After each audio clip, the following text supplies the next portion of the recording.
So it took over a year. It took a year and a month to close the loan and get the construction started.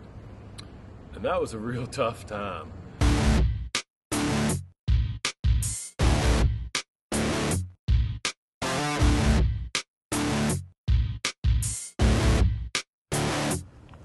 So the question that I get asked all the time is why is it so much more expensive to build now than it was? And the answer to that is really complicated. As a matter of fact, it took me months to understand it myself. But the bottom line is this whole thing about the two boards that I had to satisfy with the plans. The one is the building inspectors.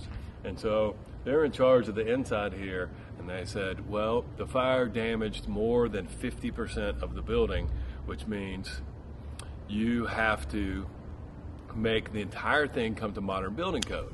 And modern building code means we have to have 30-something toilets in here, and the staircases have to be completely fire enclosed, and they have to be way bigger than they used to be, and we have to have an elevator, and all of the doors have to be magnetically held back, and the slope can't be as steep as it was before.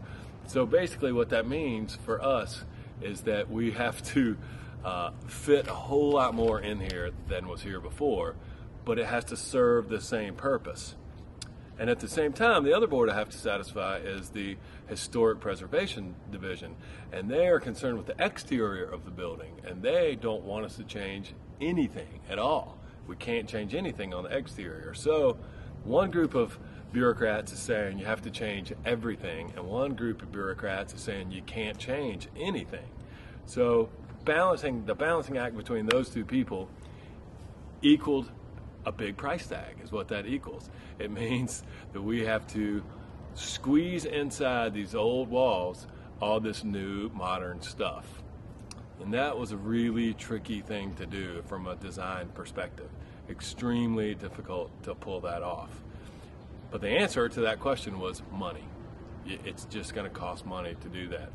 The other financial issue that people are really confused about is insurance. And what we had is called replacement cost insurance. And that's all you can get for a building like this. As a matter of fact, our insurance company tried every year to drop us, but they just raised our rates and we paid it every year. But it was really tough to get insurance at all. And what it is it's called replacement cost insurance. And that means that they will replace what's here. And that goes back to the modern building code thing, is that the insurance was enough to replace what was here, but replacing what was here, we can't do. That's illegal. They won't let us build what was here. So in order to build anything at all, we have to build everything to meet modern building codes, which means building a whole lot more than was here before, and all that costs way more money. So if I could build back the George Theater just like it was, trust me, I would love to, and we would have enough money to do that.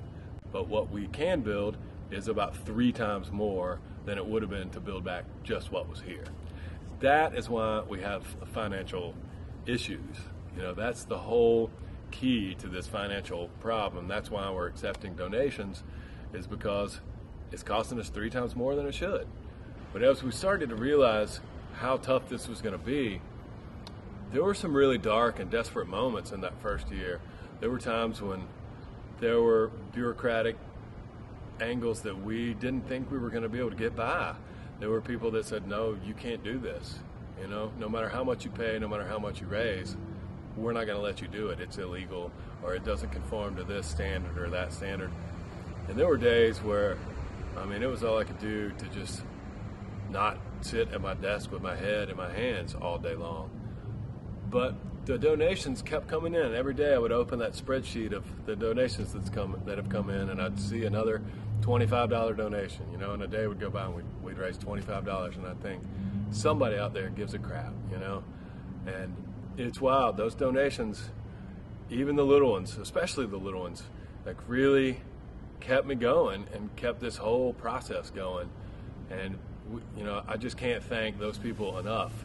We wouldn't have made it through that year. You know, we certainly would not have made it through that first year and gotten to this point if it weren't for the people who were willing to support us and you know, and just send in $10 and say, I appreciate what you guys are doing, you know.